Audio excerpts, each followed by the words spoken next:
BBA, BCA, BCom Computers. 100% placement guarantee. I create Degree College, Kukatpalli, Hyderabad. నమస్తే అమ్మా. నమస్తే అమ్మా. కృష్ణాష్టమి రోజు ఉమ్, కృష్ణం వందే జగద్గురుం అంటాం కదా, జగద్గురుం ఆయనే. ఇప్పుడు కృష్ణుడు కన్నయ్య అనంగానే చిన్ని బాలకృష్ణుడు ఆయనే. భలే ఉంది కదమ్మా కంపారిజన్ అసలు. ఆయన అడుగులు అడుగులు ఎలా ఎలా వేస్తూ అలా అలా ధర్మాన్ని మనందరికీ బోధిస్తూ వెళ్ళిపోయాడు. మరి అలాంటి ఆయన్ని కృష్ణాష్టమి రోజు వ్రతం ఆచరించాలి అనుకుంటే ఎలా చేయాలమ్మా? ఇట్లా సీక్వెన్స్ వైజ్గా ఇలా చేసుకోండి సింపుల్గా హ్యాపీగా అని చెప్పడానికి. కృష్ణాష్టమి వ్రతం చేసేటటువంటి వారు ప్రతి వాళ్ళు కూడా తమని తాము దేవిగా భావించుకుంటారు. ఉమ్, అంటే ఇంకా కృష్ణుడు పుట్టబోతున్నాడు, ఇంకా ఆయనకి ఆహ్వానం పలకాలి అనేటటువంటి ఒక ఉత్సాహం కాదు, బిడ్డని కనడానికి ఎంత ఉత్సాహంగా తల్లి ఉంటుందో అంత ఉత్సాహంగా. అందుకు అట్లా ఉన్నప్పుడు ఏం చెయ్యాలి? ఇప్పుడు గర్భవతి అయినటువంటి స్త్రీకి నొప్పులు రావడం మొదలుపెట్టాక ఏం చేస్తారమ్మా? ఏం పెట్టరు తినడానికి. ఆహారం కనుక పెట్టినట్టయితే నొప్పులు బాగా రావు అని చెప్పి, అది ఒక కారణం. అయితే మామూలుగా ఏ వ్రతం చేసినా మనం భోజనం చేయకుండా ఆహారం తీసుకోకుండా ఉంటాం. కనుక కృష్ణాష్టమి నాడు ఏమీ తినరు, ఏ ఆహారం ఉంటారు, ఉపవాసం ఉంటారు. అంటే కృష్ణ ధ్యానంతో రోజంతా గడుపుతారు. ఉపవాసం అంటే తినకుండా ఉండడం ఒక్కటే కాదు, సమీపంలో వాసం, భగవంతుడికి దగ్గరగా ఉండడం. అలా ఉండి పగలంతా కృష్ణ సంబంధమైనటువంటి కీర్తనలు చదువుకుంటూ ఏదో స్తోత్రాలు చేసుకుంటూ, ఉదయం మామూలుగా చేసుకునే పూజాధికారులు అవి ఏముంటాయి అవన్నీ చేసుకుంటారు కదా, అవన్నీ చేసుకుంటూ సాయంకాలం అయ్యేటప్పటికీ సూర్యాస్తమయ సమయానికి అంతకు ముందే అప్పుడు కూడా దీపం అది పెట్టుకుని ఈ లోపలే ఏం చేస్తారంటే ఇంటి ముందు, ఇది తమిళ సాంప్రదాయం, ఈ మధ్య మనం అందరం కూడా పాటిస్తూ ఉన్నాం.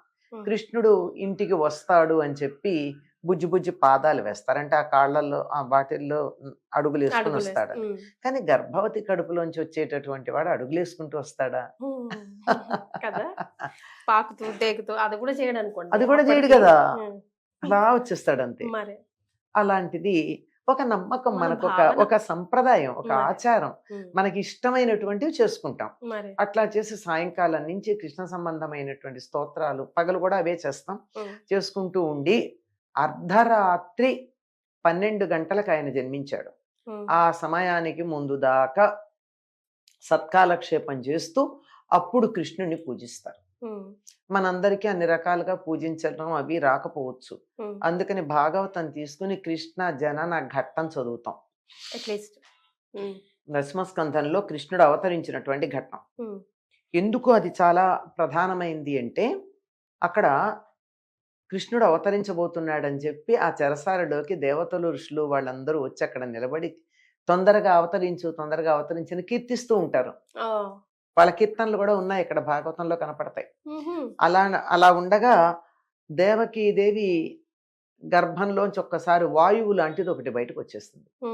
వాయువు లాంటిది అది బయటకు వచ్చేసిన తర్వాత ఎలా ఉందంటే, చతుర్భుజాలు, శంఖము, చక్రము, గద, కిరీటము, కేయూరాలు, అంగదాలు, ఇవన్నీ అలంకారాలతో, వైజయంతి మాల ఇవన్నీ ధరించినటువంటి శ్రీ మహావిష్ణువు రూపం అక్కడ కనిపించింది. కనిపిస్తే వాళ్ళందరూ కీర్తించారు. దేవకీ వసుదేవులు, అప్పటికే సిద్ధంగా ఉన్నటువంటి ఋషులు, వీళ్ళందరూ కూడా అందరూ కీర్తించారు.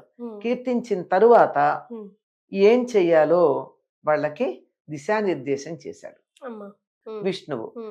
దిశానిర్దేశం చేయటం అంటే, ఇలా వెళ్ళండి, అక్కడ యశోద దగ్గర పెట్టండి, మీకేమీ భయం లేదు, తలుపులు అవే తెరుచుకుంటాయి, కాపలా వాళ్ళందరూ నిద్రపోతారు, తీసుకెళ్ళి అక్కడ పెట్టి అక్కడ ఉన్నటువంటి బాలికను తెండి అని చెప్తారు. అది చెప్పి అప్పుడు మళ్ళీ చిన్న పిల్లాడిలాగా అయిపోతాడు. అప్పుడు ఆయన తీసుకుని పెడతాడు. ఇది ఇంతవరకు ఇది భాగవతంలో ఉన్నటువంటి ఘట్టం. ఈ ఘట్టం చదివి సరిగ్గా కృష్ణుడు అవతరించే సమయానికి 12 గంటలు అవుతాయి కదా, అప్పుడు ఏం చేస్తారంటే ఈ బాలుణ్ణి ఉయ్యాల్లో పడుకోబెట్టి ఊపడం, తర్వాత 4 సార్లు చంద్రుడికి అర్ఘ్యం ఇస్తారు. ఇది ప్రధానం ఈ వ్రతంలో. ఎలా అమ్మా అర్ఘ్యం ఇవ్వడం అంటే నీళ్లు తీసుకుని పడమే అంతే. ఏదైనా మంత్ర సహితంగా చేయాలా? అదే మంత్రం ఉంటుంది కదా, దానికి సంబంధించిన మంత్రం ఉంటుంది, అర్ఘ్య ప్రధాన మంత్రం. ఆ అర్ఘ్య ప్రధాన మంత్రం చెప్పి 4 సార్లు చంద్రుడికి అర్ఘ్యం ఇస్తారు. కానీ మామూలుగా అయితే వసుదేవుడు ఏం చేశాడంటే, అప్పుడు చెరసాల్లో ఉన్నాడు గనక గోదానం చెయ్యాలి అంటే ఎక్కడ చేస్తాడు? గోవులు లేవు, మంత్రం చెప్పడానికి పురోహితుడు లేడు, పుచ్చుకోవడానికి ఇంకొక బ్రాహ్మణుడు లేడు ఎదురుగా. మరి కనుక మానసికంగా గోదానం చేస్తాను, ఎన్నో గోవుల్ని దానం చేస్తానని అనుకున్నాడు. అలా తాను అనుకుని సంకల్పం చేసుకోవడం. మనం కూడా ఏం చేస్తామని సంకల్పం చేసుకోవాలి, రేపు పొద్దున ఏం చేస్తామని. ఒకటి రెండు పనులు, ఓకే, మంచి పనులు ఏమన్నా అయిన తర్వాత ఇంకా తెల్లవారేదాకా మేలుకునే ఉంటారు. ఆ జాగరణ చేయాలి, జాగరణ చేస్తారు. అందరూ చేయలేరు అనుకోండి, చేయలేని వాళ్ళు పడుకుంటారు. అలా ఆ సమయంలో కృష్ణుడు పుట్టాడు అన్నదానికి మన ప్రాంతీయమైనటువంటి ఆచారం ఏమిటంటే, ఇది వ్రతంలో భాగం కాదు కానీ రకరకాల పిండి వంటలు చేసి రెడీ పెడతారు, పిల్లలు తినేటటువంటివి. చుట్టుపక్కల పిల్లలందరినీ పిలిచి వాళ్ళకి ముందరి నుంచి మధ్యాహ్నం సాయంకాలం నుంచి పెడతారు, ఈ తర్వాత కూడా పెడతారు. ఇప్పుడు పెట్టే ప్రసాదం ఏమిటంటే, కృష్ణుడు పుట్టాడు అనగానే అర్ఘ్యం ఇచ్చేటటువంటి ప్రసాదం ఏమిటంటే కాయం అంటారు. కాయం అంటే తెలుసా? అంటే కట్టెకారం, అంటే బాలెంతలుగా పెట్టేది. ధనియాలు అవన్నీ దంచి, సొంటి అవి దంచి, సొంటి తోక మిరియాలు, పిప్పళ్ళు, మినుగులు, పొట్టుతో ఉన్న మినుగులు లేక మినప్పప్పు, వీటన్నిటిని కొంచెం నేతిలో వేయించి దాన్ని చక్కగా పొడుగా చేసి దాన్ని బెల్లంలో కలిపి నెయ్యి వేసి తయారు చేసి పెట్టింది కట్టెకారం లేక ఇది కాయం, బాలంతకు పెట్టేది. ఇప్పుడు ఈ వ్రతం చేయడానికి కూర్చున్న వాళ్ళందరూ దేవకీదేవిలే కదా, అందరూ అప్పుడే పిల్లాన్ని కన్నటువంటి బాలెంతలే కదా. అందుకని అప్పుడు పెట్టేటటువంటి ప్రసాదం ఏమిటంటే కట్టెకారం. దీనికి రెండు పేర్లు, కట్టెకారం అని కొంతమంది అంటారు, కాయం అని కొంతమంది అంటారు. ఇది అందరికీ ప్రసాదంగా పెట్టి రాత్రంతా మేలుకుని ఉండి అక్కడ భజనలు చేసేవాళ్ళు చేస్తారు, ఉండలేని వాళ్ళు పడుకుంటారు. శరీరాన్ని కూడా చూసుకోవాలి కదా. అది అయిన తర్వాత ఉదయం నిద్ర లేచి యథాప్రకారంగా చేయవలసినటువంటి పూజలు మామూలుగా ఉంటాయి కదా. స్నానాధికాలు చేసిన తర్వాత నిత్యం చేసే అనుష్ఠానం ఉంటుంది కదా. అనుష్ఠానం అంతా అయ్యాక మళ్ళీ అప్పుడు కృష్ణుడిని పూజించి పిండి వంటలు చేసి అందరికీ భోజనాలు పెడతారు. ముందుగా పిల్లలకి, బ్రాహ్మణులకి పెట్టిన తర్వాత వృద్ధులు మొదలైన వాళ్ళు కూడా వాళ్ళతోనే అయిపోయాక అప్పుడు ఈ వ్రతం చేసుకున్న వాళ్ళు భోజనం చేస్తారు. అప్పటికి కృష్ణాష్టమి వ్రతం పూర్తవుతుంది. ఆ రోజు అందరూ చెప్పుకోదగ్గ మంత్రం ఏదైనా ఉందా? క్లీం కృష్ణాయ గోవిందాయ గోపీజన వల్లభాయ స్వహ. ఈ మంత్రాన్ని ఏది చేయకపోయినా గాని, ఈ మంత్రం అంతా చదవకపోయినా గాని, ఒక్క కృష్ణుడికి సంబంధించినటువంటి కుంతీదేవి చేసిన స్తోత్రం ఉందమ్మా, ఇది చదువుకుంటే కృష్ణ కథ అంతా అందులో ఉంటుంది. ఆ ఒక్కడి చదువుకున్నా చాలు.